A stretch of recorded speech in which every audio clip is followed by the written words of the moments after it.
សួស្តីពុកម៉ែបងប្អូនអរគ្នាថ្ងៃនេះយើងមកឆាបាយសាច់ក្រកជាមួយនឹងពងទាជាដំបូងយើងដាក់ខ្លាញ់ចូលខ្ទះឲ្យរាងក្តៅបន្តិចសិន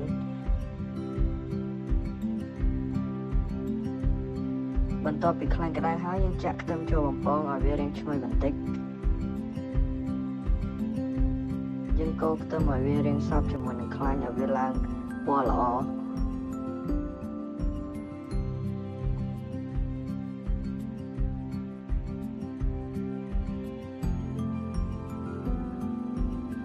បន្ទាប់ពីខ្ទឹមឡើងក្រហមល្អយើងចាក់សាច់ក្រកនិងម្ទេសយើងចូល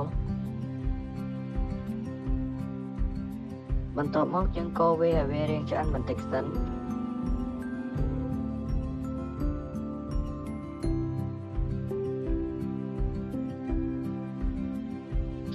បន្ទាប់ពីសាច់ក្រករាងឡើងឆ្អិនបន្តិចយើងធ្វើការដាក់ស្ករចំនួន3ស្លាបព្រាកាហ្វេ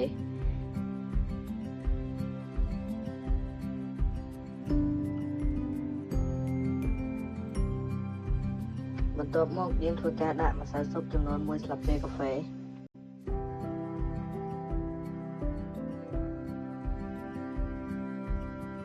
បន្ទាប់មកយើងក៏ដាក់ទឹកស៊ីអ៊ីវចំនួន6ស្លាបព្រាកាហ្វេ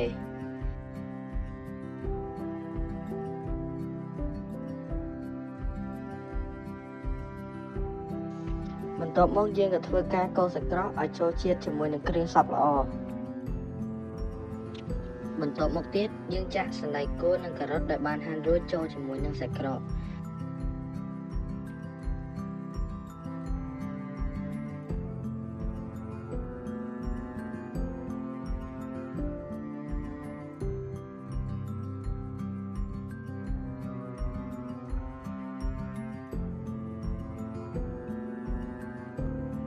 បន្ទាប់មកទៀតយើងនឹងធ្វើការដាក់ប៊ីចេងចំនួន1ស្លាបព្រាកាហ្វេផងដែរ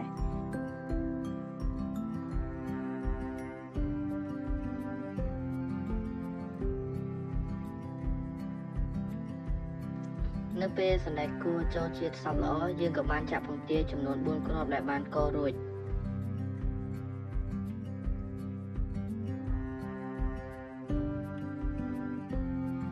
នៅពេលដែលយើងចាក់ពងទាចូលយើងកូរជាមួយនឹងសាច់ក្រក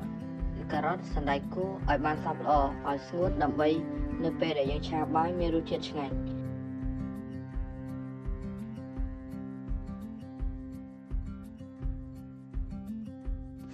នៅពេលដែលយើងចាក់ពងទាចូលហើយបន្ទាប់មកដល់ពេលដែលយើងត្រូវចាក់បាយចូលម្ដង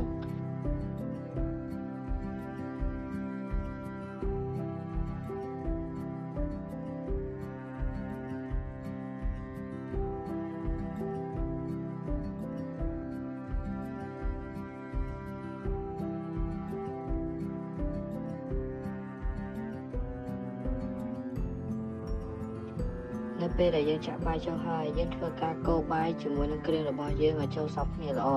ដូចជាសាច់ក្រកពងទាការ៉ុតនិងសណ្តែកគួរជាដើម